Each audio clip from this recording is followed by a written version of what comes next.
যে ক্ষমতা গ্রহণ এবং ক্ষমতা গ্রহণের পরে যথাযথভাবে দায়িত্ব পালন,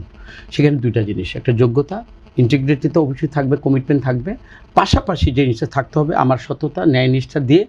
জনগণের যে প্রত্যাশিত যে আকাঙ্ক্ষাগুলো, যেটার আমরা নির্বাচনের ম্যানিফেস্টোতে আমরা দিয়েছি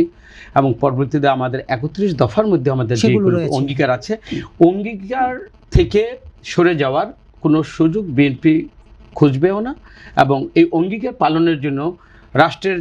যে সমস্ত যা আমরা পেলাম সক্ষমতার মধ্যে, দেখেন আমাদের কোনো জায়গায় কিন্তু আমরা সব জায়গায় কিন্তু একটা ভঙ্গুর অর্থনীতি বলেন, কিন্তু এনসিপি এবং জামাতের পক্ষ থেকে তো বলা হয় যে 31 দফার অনেক কিছু থেকেই বিএনপি সরে গেছে। না, আপনার বলা যায় আপনি ওই এনসিপি বা জামাত এটা সাংগঠনিকভাবে বিরোধিতা করার জন্য তারা এটা বলবে, বাট আমরা জানি যেখানে পার্লামেন্ট আছে, এই আগামীতে আমার 3য় সেশনে বসবে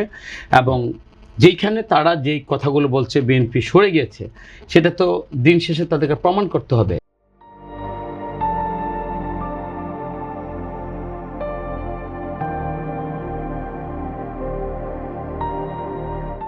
এবং আমরা যদি সরে যাই, আমাদের কিন্তু কথা বলার পার্লামেন্টে বলতে পারবে এবং রাজপথে তারা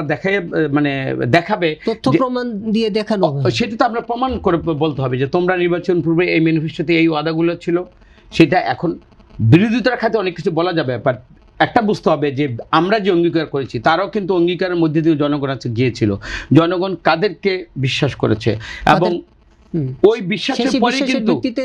নির্বাচনী ফলাফলটা নির্ধারণ করা হচ্ছে না। যেটা ফলাফল, এটা জনগণকে তো আমরা কেউ, আমি তো এখানে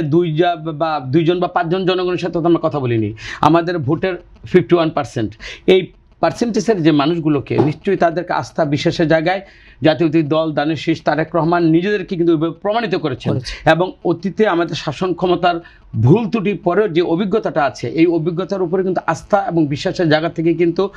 তারেক রহমানকে এবং তারেক রহমানের দলকে কিন্তু বাংলাদেশে কিন্তু রাষ্ট্র ক্ষমতায় এই জনগণই বসিয়েছে। সুতরাং জনগণের কাছে যেটা অঙ্গীকার, ওই অঙ্গীকার থেকে বিএনপি সরেও নাই। তারপর আমি বলতেছি যে প্রয়োগের ক্ষেত্রে আমি কখন কিভাবে ইমপ্লিমেন্ট করবো এবং কোনটা কোন আঙ্গিকে মানব, সেখানে যদি আমার মানার মধ্যে যদি পূর্বের যে শর্তগুলো ছিল ওই শর্তের মধ্যে যদি আমি কোথাও গলতি দেখি বা এর থেকে যদি বেটার আমার যদি কোনো আবার সাজেশনস বা বেটার কোনো ইমপ্লিমেন্টের জন্য যদি আমার কোনো পদ্ধতি আমার জানা থেকে থাকে, সেটা আলোচনার ভিত্তিতে অবশ্যই সেটা করবে। এবং আমরা জানি সংসদে যে একটা